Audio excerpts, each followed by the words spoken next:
Have you ever believed that a single moment, a simple encounter, could change the course of two lives and move an entire nation? Today's story is not just about a president. It's about memory, sacrifice, and the power of silent love. President Ibrahim Traoré's quiet visit to a hospital turns into a heart-shaking journey to rediscover a lost piece of his childhood and the woman who once saved him without asking for anything in return. Before we dive in, tell us, where are you watching from? Comment your country below. We'd love to know where our audience is from. Also, how long have you been watching stories like this? 1 month? 6 months? Since forever? If you're new here or haven't yet, make sure to subscribe to the channel and hit the notification bell so you don't miss stories that remind us of what truly matters. Let's begin. The morning sun had just begun to warm the dusty streets of Ouagadougou when President Ibrahim Traoré made an unusual choice. Instead of heading to his official appointments with ministers and advisors, he quietly slipped away from the presidential compound with just a small security detail and an unmarked car. It wasn't a planned visit. No press, no ceremony, just a man with a powerful position deciding for once to see the world without a filter. If I don't walk where they walk, how can I speak for them? He murmured to his chief aide, who looked on nervously but didn't argue. Ibrahim had grown tired of reports, summaries, and numbers that rarely told the full truth. He wanted to feel the pulse of his people, to look into their eyes, to see their struggles firsthand. His car moved silently through neighborhoods just waking up. Street vendors were setting up stalls. Children were chasing each other with school bags on their backs. Mothers swept doorways. The president, dressed in a simple linen shirt and dark trousers, looked like just another citizen from the backseat window. Their destination was Saint-Laurent General Hospital, a large, aging medical facility known for its overcrowded halls and underfunded departments. It wasn't the kind of place dignitaries visited, but that was the point. "Take me to where the country hurts," he had said, and this hospital, with its cracked paint and flickering lights, was the perfect place to start. The hospital director, notified only minutes before the president's arrival, rushed to the entrance in a flurry of confusion. "We didn't prepare anything," he stammered, wiping his forehead. "Good," Ibrahim said gently. "I don't want anything prepared. I want the truth." As he stepped inside, the air felt thick, not just with humidity, but with the weight of silent suffering. In the main corridor, dozens of patients waited, some sitting on benches, others lying on mats, or even directly on the tiled floor. The smell of antiseptic mixed with sweat, and a quiet murmur of whispers and coughs filled the space.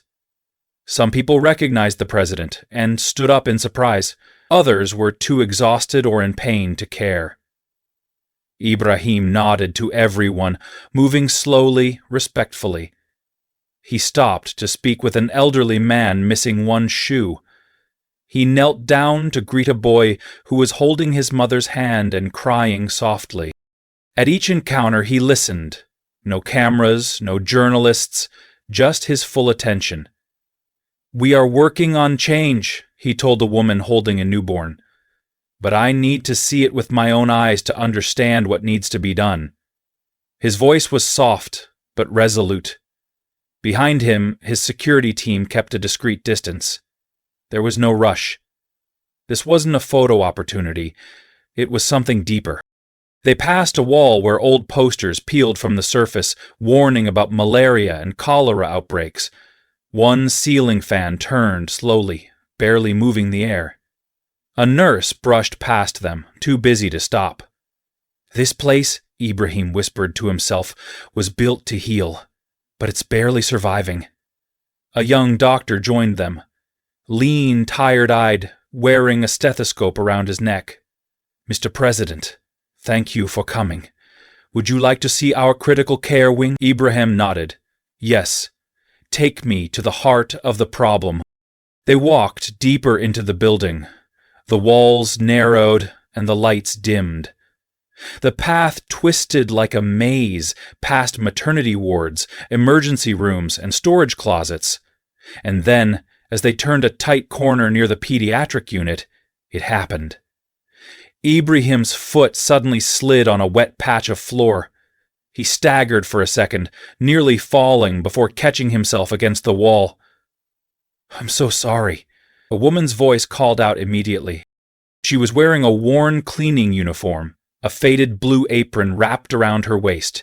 In one hand she held a mop, in the other a plastic bucket. Her eyes were on the floor, her voice barely a whisper. "I just mopped here. I didn't expect anyone to pass through so soon." Ibrahim steadied himself, shook his head with a small smile. "It's okay. I wasn't paying attention." He turned to walk past her, but something made him pause. He looked at her again. Really looked. She stood stiffly, clearly embarrassed, still avoiding eye contact. Yet something in her posture, her voice, even the way she clutched the mop, it stirred a strange feeling in his chest, a flicker of something familiar. The doctor, waiting ahead, called back, "Mr. President, are you all right?" Ibrahim gave no reply. His eyes remained fixed on the woman. For a few seconds, time seemed to pause in that hospital corridor. President Ibrahim Traoré, a man who had faced battlefields and stood firm in front of political storms, now stood frozen by the face of a quiet cleaning woman. Something about her unsettled him, not in fear, but in a deep, personal way. It wasn't just the way she held herself or the tremble in her voice when she spoke. There was a trace of familiarity that tugged at him like a memory trying to resurface through fog. "Madame," he said softly, ignoring the puzzled look from the doctor nearby, "what is your name?" She looked up slowly, clearly hesitant, but met his eyes with a tired calmness. "My name is Mariam, sir," she said. The name echoed strangely in his mind. It was a common name, yes, but there was a strange gravity in hearing it from her lips. He nodded, whispered "thank you," and moved on, but his steps were slower now. The conversation replayed in his mind like a loop he couldn't pause. The rest of the hospital visit continued, but Ibrahim's attention was divided. As he was shown the intensive care unit where babies lay in metal cribs and nurses moved like shadows under flickering fluorescent lights, his mind kept drifting back to that moment in the corridor. His aides explained medical shortages, broken equipment, and underpaid staff, but he was elsewhere, in a different time, another place. As the doctor pointed to cracks in the ceiling and spoke about water damage during the rainy season, Ibrahim leaned against the wall and closed his eyes briefly. In his mind's eye, he saw a small mud brick house in a village far to the north. He heard the laughter of women grinding millet, the sizzle of cooking oil, and the gentle voice of a woman calling out to a child, "Come inside, it's getting dark." That voice. It wasn't his mother's, but it had been comforting, protective, warm. He opened his eyes and turned to his chief of staff. "I need a moment. You take over." The man hesitated, but nodded. Ibrahim stepped away from the group and walked toward the hallway where he had seen Mariam. At first, she wasn't there. He passed the same wet patch on the floor, now dry, and turned a corner. Then he saw her, pushing a cart of supplies, humming softly to herself, unaware that the president had returned. He approached gently, trying not to startle her. She noticed him and jumped slightly, her face suddenly serious. "Mr. President, I didn't expect you again." "It's all right," he said warmly. "Do you have a moment? I'd like to talk, if that's okay." Mariam looked uncertain, her eyes scanning the hallway as if afraid to be seen talking casually with a head of state. But she nodded.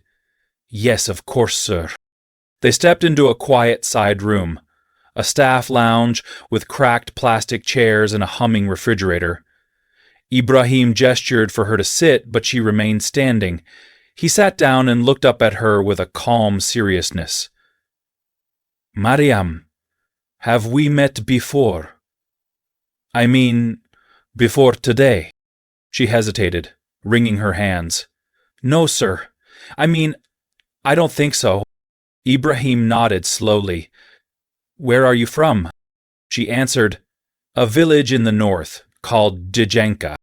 His heart skipped. That was where he had lived briefly as a boy, before his father died and his life changed forever. "Do you know a woman named Awa?" he asked, his voice growing unsteady. Mariam's face changed, her breath caught. "Awa was my neighbor. She had a little boy. I remember." Ibrahim leaned forward. "That boy was me." She gasped softly, tears forming in her eyes. "No, it can't be." "Yes," he said, "and I think you took care of me when no one else would." Mariam stood in silence, her breath shallow, hands folded tightly in her lap. The room around them was plain, white walls stained with age, a clock ticking faintly in the background, a window half covered by a curtain that didn't quite reach the bottom. Outside, the sound of nurses calling names and metal carts rolling over linoleum drifted in and out. But inside this small lounge, it was just the two of them, a president and a janitor, sitting across from each other, caught between the past and the present. Ibrahim's voice was quiet but firm. "I remember a woman who sang at night, who made a kind of porridge with a smoky taste, who carried me on her back when my knees were scraped. It wasn't my mother. It was someone else." "Was it you?" Mariam looked at him with tears forming in the corners of her eyes. "It was me," she whispered. "You called me Mama Yama. You were too small to say Mariam." She looked away for a moment, and when she spoke again, her voice was steadier. "Your mother, Awa, was my friend. More than a friend, really. We were like sisters. We lived in the same compound. When her husband passed, I helped her with you, and when she became sick, I was the only one she trusted to take care of you. I was 5, Ibrahim said slowly. I remember falling asleep in someone's arms, but not whose. I remember the smell of shea butter and charcoal fire. Mariam nodded. That was our home. I cooked over firewood every day, and you used to play with pebbles by the well. You never liked shoes, always barefoot, always laughing. She chuckled lightly through her tears. Until you cried. And then I'd pick you up and sing. Ibrahim was silent, his hands clutched together tightly. Why did no one tell me about you? They didn't want you to know, she said gently. After your mother died, your uncle came. He believed the boy of the family should be raised by blood relatives. He took you away that same night. I begged him to let you stay, but I had no power. I was just a widowed woman with no land, no status. He wouldn't even let me say goodbye. And you never tried to contact me? Mariam smiled, a soft, painful curve. How could I? You became a soldier, then a national hero, then president. What would I have said? Hello, I used to feed you millet and wipe your nose? No one would have believed me. They would have thought I was chasing something. Money, recognition. I didn't want to dishonor the love I had for you by turning it into a story. Her words struck Ibrahim deeply. He looked down at the bracelet she had given him moments ago. Small beads, now faded, with shells that once shone bright. "And you kept this all this time?" "I kept it with your picture," she said. "The only one I had. From your 5th birthday. You had a wooden stick pretending to be a horse. You wouldn't take off the crown we made from straw." "I still remember pretending I was a king," Ibrahim whispered. "And now I really am one. But I forgot the people who helped raise me." "You didn't forget," she said again. "You survived. And sometimes survival means leaving pieces behind. Not because we want to, but because life makes us." He stood up and began pacing. "All these years, all these speeches I gave about unity, about honoring our roots, about never forgetting where we come from, and I forgot the woman who loved me like a son." Mariam rose too, slower, more cautious. "We don't always choose what we forget, but we can choose what we remember next." Ibrahim looked at her, eyes heavy. "Will you let me try to make it up to you?" "There's nothing to make up for," she said. "You've come back. That's enough." "No," he shook his head. "It's not.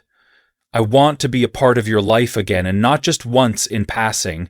You matter. You always did." They sat back down, closer this time. Mariam reached into a drawer behind her and pulled out a small, worn envelope. "These are letters I never sent," she said. "I used to write to you, even if I didn't know where to send them. I just needed to tell someone how proud I was." Ibrahim took the envelope, hands trembling slightly. "May I read them?" "Of course," she smiled. "They're yours." He opened one and read silently. "Dear Ibra, today I saw you on the news. You stood so tall, giving a speech with so much fire. I don't know if you know how far you've come, but I do. I remember the little boy who cried when the goats ran too fast. I remember the way you held my hand and said you'd build me a house one day. I am still waiting, but it's okay if it never comes. Just knowing you're safe is enough." Tears rolled down his cheeks. "You waited all this time," he whispered. "I never stopped," she said simply. Inside the presidential residence, of questions never asked, of lullabies that had returned like gentle ghosts, her insights nearly disregarded. The lullabies that had returned like gentle ghosts. The next morning came quietly, not because of stress, never questions, never asked. Her insight never asked. Of lullabies that had returned like gentle ghosts. He stood by his office window, looking out at the quiet gardens. His aides would soon arrive, briefcases in hand, ready to discuss military budgets and regional partnerships. But he was not ready to return to those matters. Not yet. His mind was still walking the dusty paths of Jenka, still hearing the voice of a woman who once carried him on her back. A decision had already formed deep within him. "I'm going out," he told his chief of staff as he walked toward the garage. "Reschedule the cabinet meeting. Cancel the video call with the president of Ghana. Tell them I have personal business." "Sir?" The aide blinked, confused. "No security convoy," Ibrahim added. "Just one car, and no press." His driver knew better than to ask questions. They drove through the city slowly, without sirens, without fanfare. The president sat quietly in the back seat. No suit, no flag. Just a simple white shirt, dark slacks, and the bracelet Mariam had given him the day before, now tied around his wrist, like a symbol of something long buried but not forgotten. They arrived at the modest neighborhood of Saba Nord, where Mariam lived. Children were playing football in the dirt road, chickens crossing casually, and an old man swept the front of his shop with a twig broom. Ibrahim stepped out of the car and walked through the alleyway toward the yellow-painted home with a rusted iron gate. He didn't knock. He simply opened the gate and entered. Mariam's niece, a young woman in her 20s named Aissata, was hanging clothes in the yard. She froze at the sight of the president, nearly dropping a bedsheet. "Good morning," Ibrahim said kindly. "I'm here to see Mariam." "She's inside," the girl stammered, wide-eyed, pointing toward the house. She was waiting. Ibrahim stepped inside. The house was small, but neat. Curtains danced slightly in the morning breeze. The scent of coffee and something sweet lingered in the air. Mariam was sitting by the window, dressed in a traditional cotton robe with indigo and red patterns. She looked up and smiled. Not surprised, not anxious, just peaceful. "I thought you might come," she said. "I said I would," Ibrahim replied, taking a seat across from her. They sat for a moment without speaking, just looking. The silence was not empty, it was full of everything unspoken between them.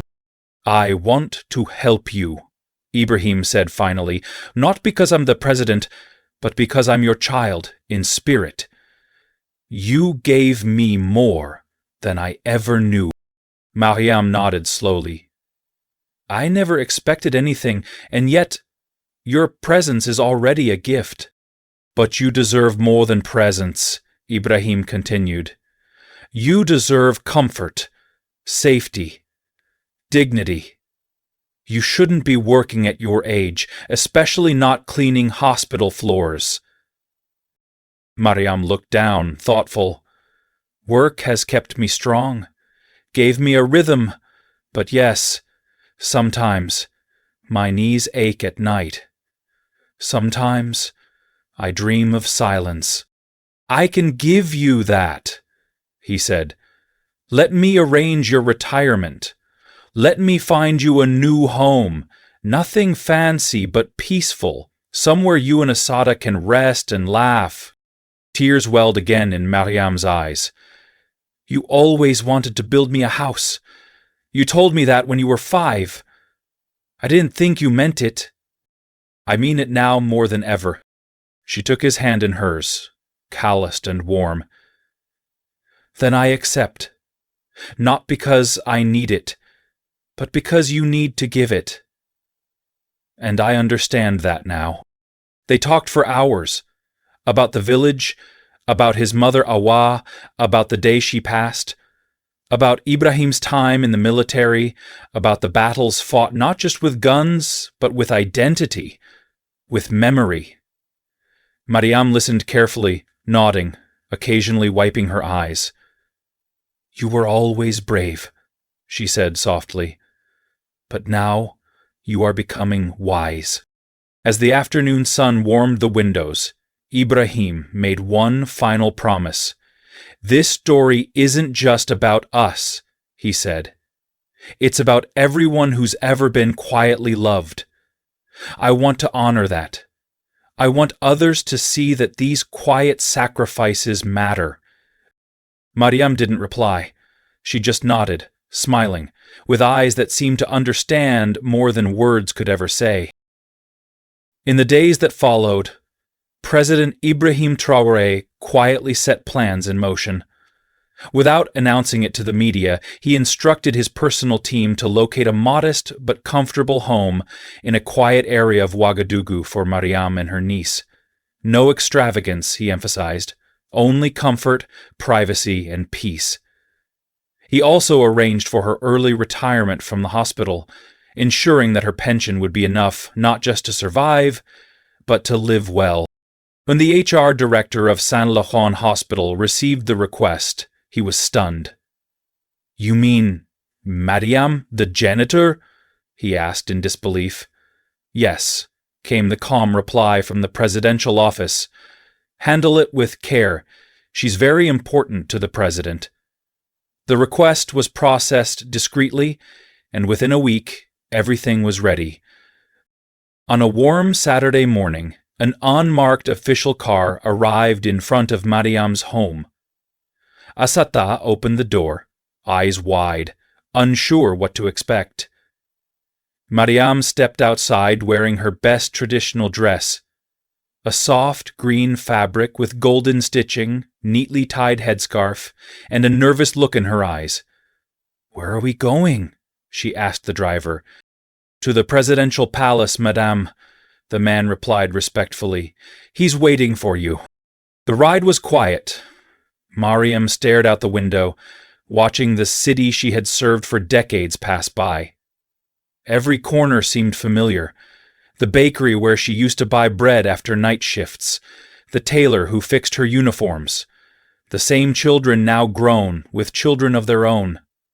It was surreal. A lifetime of invisibility now led to this moment.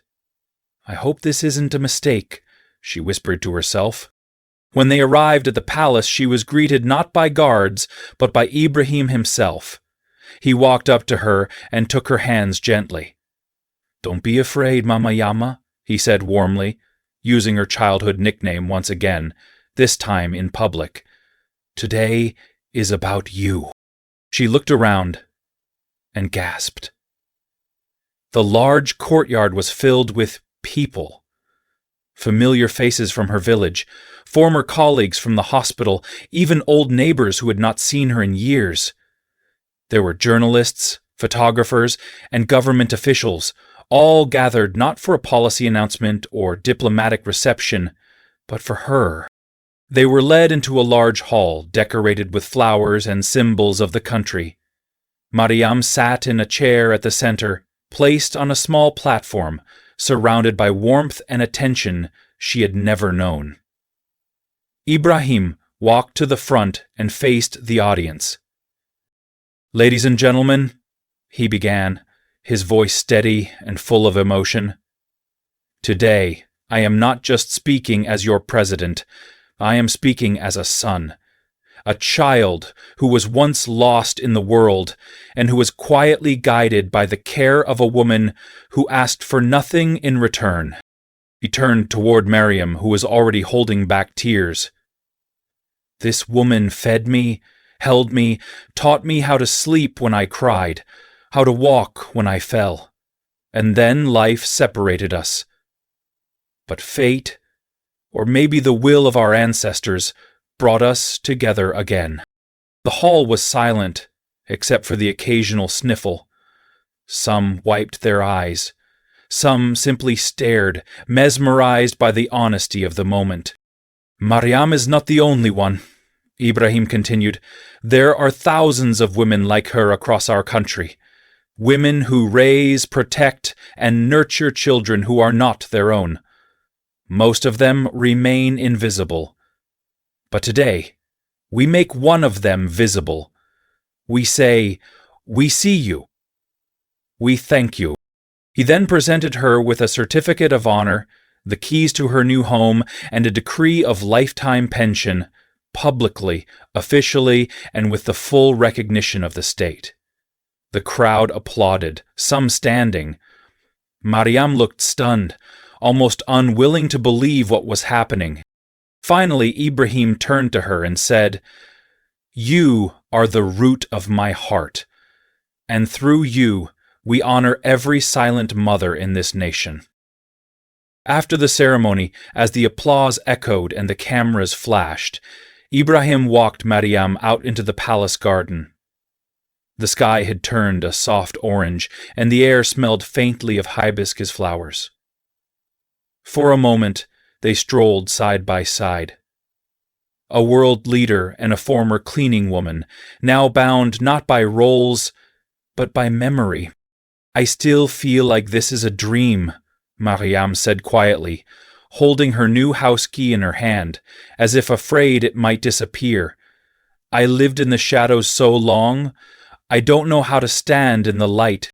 "You've always deserved the light," Ibrahim replied, "and I will make sure more women like you are seen." That night, after Mariam and Asada returned home, Ibrahim stayed in his office long after the palace lights dimmed. He pulled out a notebook and began to write. He wasn't planning a political speech. He was designing something personal, something lasting. The next morning, he gathered his top advisors. "I want to create a national foundation," he said, "a support system for women who care for children they did not give birth to, whether they are neighbors, aunts, or simply kind souls. They deserve recognition, financial help, and dignity." One advisor raised an eyebrow. "Do you want this under the Ministry of Family or Health?" "No," Ibrahim said. "This isn't just a department's project. This is a movement, and it will start from the heart, not from paperwork." He named it Roots of the Heart. The Foundation's mission was clear: to seek out and support silent caretakers across the nation, to tell their stories, offer them aid, and create a registry of their contributions. A media campaign was launched with a powerful message: not all mothers give birth, but many give love. Within a week, letters began pouring in. Women from all over Burkina Faso and even neighboring countries wrote about the children they had raised as their own. Orphans, abandoned babies, sons and daughters of migrant workers. The stories were simple but powerful. A woman who took in her late sister's 4 children. A midwife who adopted a girl left at the clinic door. A widow who raised 2 boys from her village after their parents died of malaria. Ibrahim read many of these stories himself, often late at night, with tears in his eyes. He had never imagined that his personal reunion with Mariam would ignite a fire across the country. A reawakening of something buried. A reverence for those who love in silence. In a press conference, Ibrahim addressed the nation. "This is no longer just about one boy and one woman. This is about all of us, about how we care for one another, especially when no one is watching. We are who we are because someone, somewhere, stayed up at night when we were sick, because someone fed us even when they were hungry themselves. That is true leadership. And it doesn't always come from a palace. Sometimes it comes from a kitchen fire."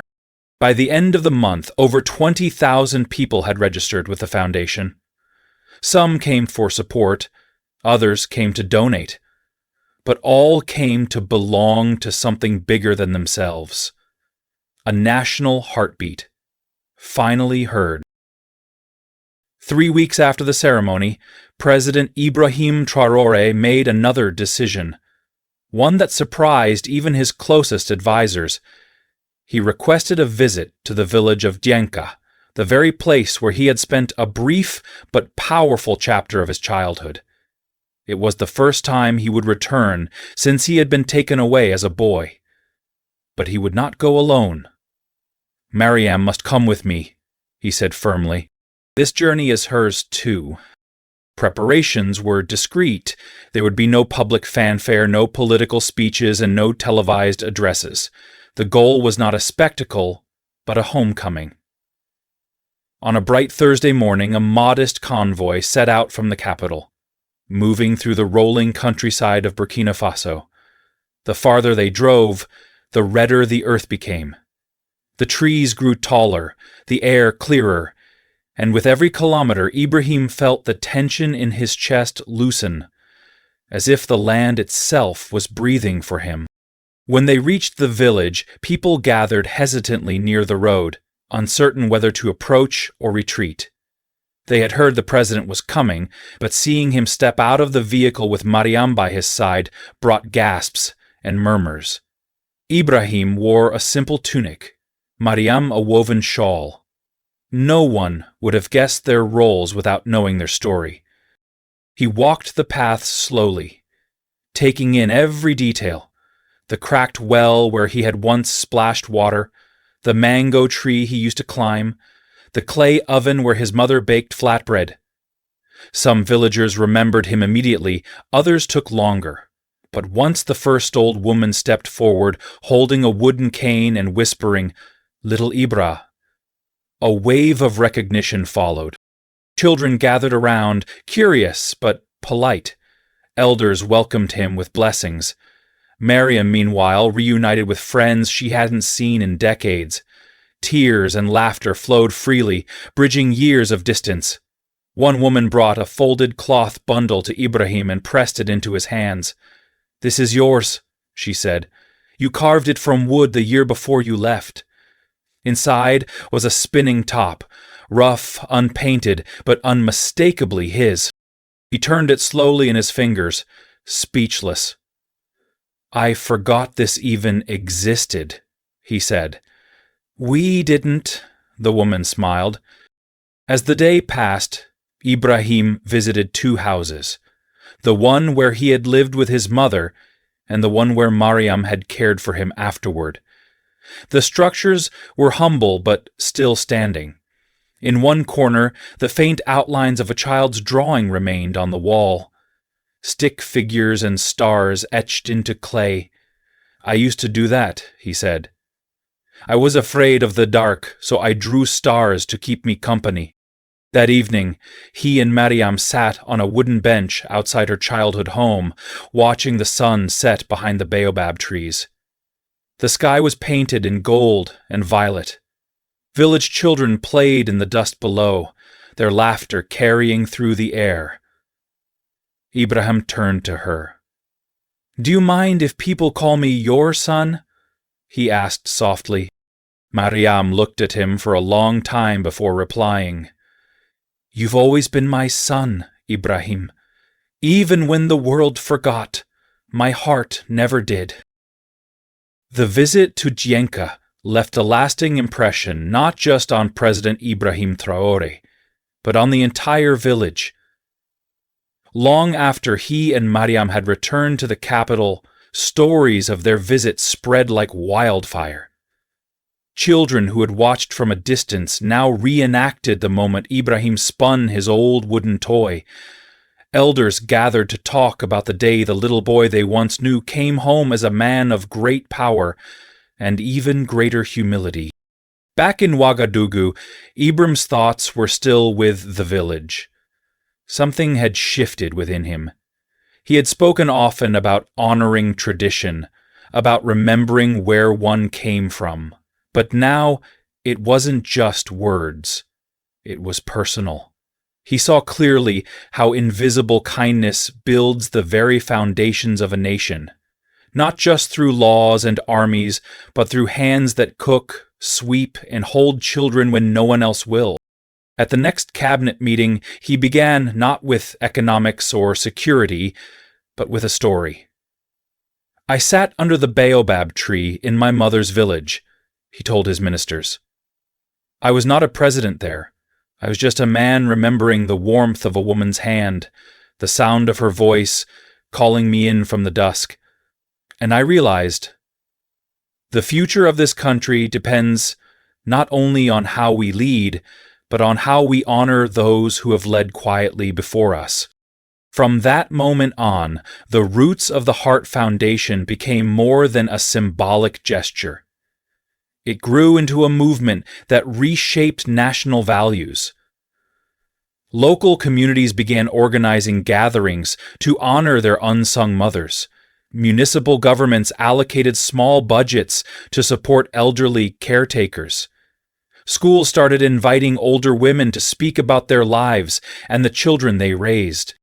Even in the media, a new tone emerged. News anchors no longer just reported political updates or economic forecasts. They shared stories of aunts, grandmothers, and neighbors who had shaped lives without ever asking for recognition. The phrase "hard roots" began appearing in songs, graffiti, even in wedding vows. "You are the root of my heart," a groom once told his bride on national television. Ibrahim continued his role as head of state, but with a deeper clarity. He had seen how power is nothing if it forgets the hands that helped lift it. Every time he passed a cleaner in the palace, he stopped to say thank you.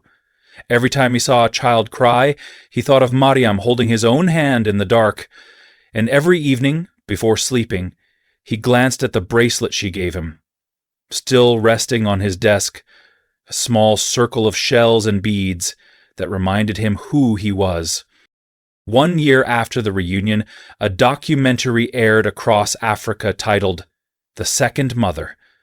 It told the story of Ibrahim and Mariam. But more importantly, it told the story of every silent guardian in the continent.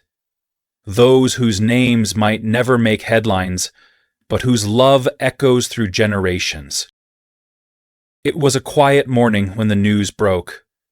Mariam, the woman who had once held the future president in her arms, had passed away peacefully in her sleep. She was 64. The announcement came not through a press release or an official bulletin, but from Ibrahim himself, in a short, handwritten note posted on the official presidential page. Today, I lost a mother again. Not the one who gave me life, but the one who helped me live it. Mariam, our silent guardian, has returned to the ancestors. May she rest in the peace she gave others. Within minutes, the message had spread across the country. Markets paused. Schools held moments of silence. In offices, people stood still, heads bowed not for a politician or a celebrity, but for a woman whose name they had only known recently, and yet felt as if they'd known forever. The national flag was lowered to half-mast, television and radio stations suspended their usual programming to play soft traditional music and tributes. In homes across Burkina Faso, families told their children the story again. How a woman of no wealth, no title, no spotlight had changed the course of a nation's heart. Ibrahim canceled all official meetings for the day. Instead, he went, alone, to Mariam's home, now quiet, filled only with the scent of incense and whispers of memory. Aissata met him at the door, her eyes swollen from tears. "She talked about you every night," she said, "even when she grew tired, even when her breath was short. You were her greatest joy." Inside, Mariam's body rested on a simple bed covered in woven cloth. A framed photo of young Ibrahim, the same one from her drawer, sat beside a candle. Ibrahim knelt quietly, tears streaming down his face. "You raised me once," he whispered. "And you raised me again, just by being who you are." A state funeral was offered, but Ibrahim declined. She would not have wanted ceremony, he said. She would have wanted song, stories, and laughter. So instead, the burial was held in Dienka, under the Baobab tree where they had once sat together. The entire village came. So did many from the capital: ministers, soldiers, teachers, nurses, orphans. Some brought food. Others brought photos or bracelets she had gifted them over the years. Ibrahim stood to speak, not as president, but as a son. "She gave me back my past," he said. "Now I will carry her into the future." Months passed, but Mariam's presence never faded. Her name echoed not just in the halls of the presidential palace, but in villages, markets, schools, and homes across the country. Children were named after her. Her story was added to textbooks as part of the national curriculum. Artists painted murals of her, always with soft eyes and a gentle smile, cradling a child beneath the shade of a Baobab tree. One day, Ibrahim visited a rural school. A little girl stood up and said, "Sir, my name is Mariam. My mother named me after the woman who raised our president." Ibrahim smiled, eyes moist. "That name carries strength," he said. "Wear it proudly." The roots of the Heart Foundation continued to grow. With international support and local volunteers, it opened community centers offering shelter, food, and education for elderly caregivers and the children they raised. In time, neighboring countries asked to replicate the model. What began as a private memory had become a continental movement. Ibrahim, though still president, remained grounded. He often visited Mariam's grave quietly. No cameras, no entourage. Just flowers, and sometimes the old bracelet still wrapped around his wrist. He would kneel, close his eyes, and speak softly. "I am still learning from you." In his speeches, he no longer opened with political goals. He began with values, compassion, memory, gratitude. "Nations rise and fall by the way they treat the invisible," he once said. But if we can learn to see the unseen, we build not just countries, we build legacies. Years later, when he eventually left office, he declined statues or streets named after himself. Instead, he built a national memorial garden in the capital. At its center stood no monument of him, but a life-size bronze sculpture of Mariam sitting on a low stool, holding a child in her arms. Beneath it, a plaque read, "She held a future in her hands, and never let it fall." Years passed. Presidents changed, policies shifted, but the story of Ibrahim and Mariam endured, not as a headline but as a heartbeat. It became the kind of tale that grandmothers told while shelling peanuts, that teachers shared before history lessons, that children whispered to each other during recess.